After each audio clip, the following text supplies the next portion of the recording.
Gilbert Collard, pour commencer, votre réaction après ce drame, ce qu'on a appris hier soir, cet homme qui a donc été tué, ces deux personnes blessées.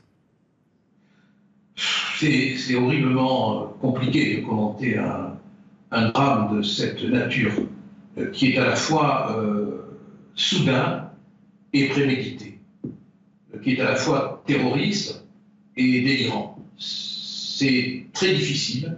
La France est devenue un pays, malheureusement, où l'on risque de mourir d'un coup de couteau en pleine rue ou d'une balle perdue à son domicile. Voilà, on en est là. Alors j'ai écouté tout à l'heure avec beaucoup d'intérêt ce qui était dit sur ce qu'on appelle les mesures individuelles de contrôle et de surveillance. C'est vrai que c'est très très compliqué sur le plan juridique. Il faut arriver à une simplification. Et il faut avoir le courage maintenant de faire ce qu'on ne fait pas et qu'on a refusé de faire, c'est-à-dire d'aborder la question de la dangerosité. Alors, c'est un débat qui est vieux comme la criminologie. Moi, je me rappelle qu'on en discutait déjà il y a quelques années. On a peur d'évoquer la question de la dangerosité.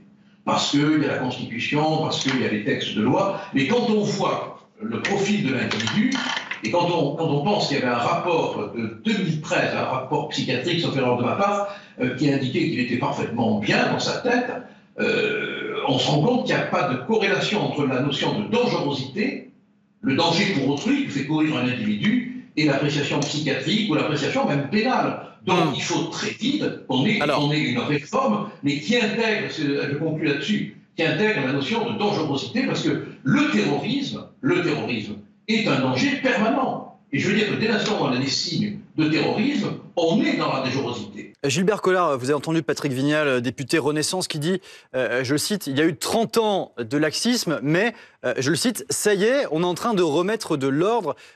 Comment vous analysez cette réponse que fait le député en face de vous ? Il travaille pour ça, je le connais. L'ami Vignal, c'est un vieux commerçant de la politique.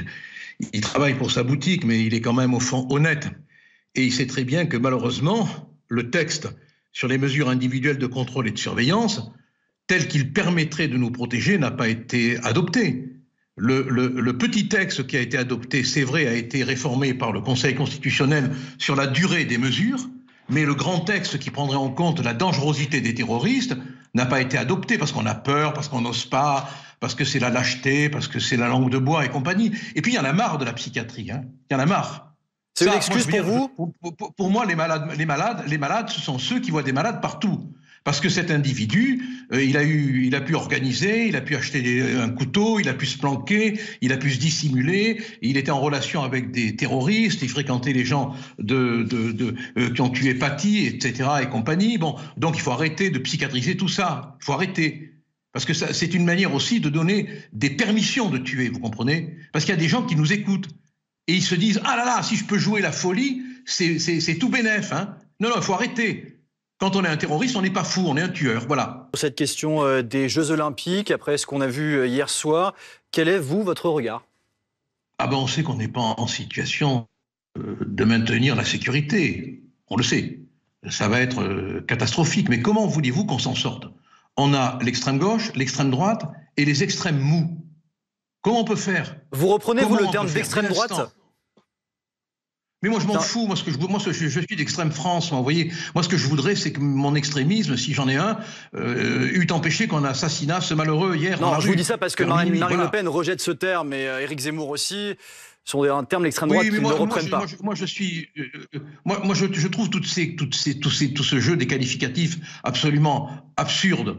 Parce qu'on peut se dire d'extrême gauche ne pas l'être, d'extrême droite ne pas l'être, dire qu'on l'est pas et l'être. Bon, la réalité, c'est les actes. Il faut voir comment on se comporte dans sa vie. Bon, voilà, c'est ça, c'est la réalité politique qui compte. Bon, moi, j'ai qu'un souci, si vous voulez, c'est que on ne vive plus dans ces assassinats nocturnes, diurnes, répétés. Bon, alors on se rend compte finalement de quoi ? C'est que le laxisme migratoire, la désintégration culturelle, la délinquance systémique, le djihadisme d'atmosphère, la faiblesse judiciaire, tout cela depuis des années et des années, c'est pas le fait seulement de ce gouvernement, c'est depuis des années et des années, fait qu'aujourd'hui, on est dans une situation mortifère. Alors qu'est-ce qu'il faut faire selon vous ? Quelles sont les solutions ? Quelles sont les solutions Pardon concrètes que vous proposez? Les solutions aujourd'hui? La première des solutions que je propose, c'est de revoir tous les systèmes de contrôle qu'on a mis en place. Notamment, j'aurais bien aimé demander à l'intervenante de tout à l'heure quels étaient les critères de compétence des membres de ces commissions, définir juridiquement ce qu'on n'a jamais fait. Elle peut vous répondre, Gilbert Collard, vous donne la parole. Et avant, je voudrais poser une autre question, un autre point, c'est qu'on définisse juridiquement la notion de dangerosité. On n'est jamais arrivé à la définir.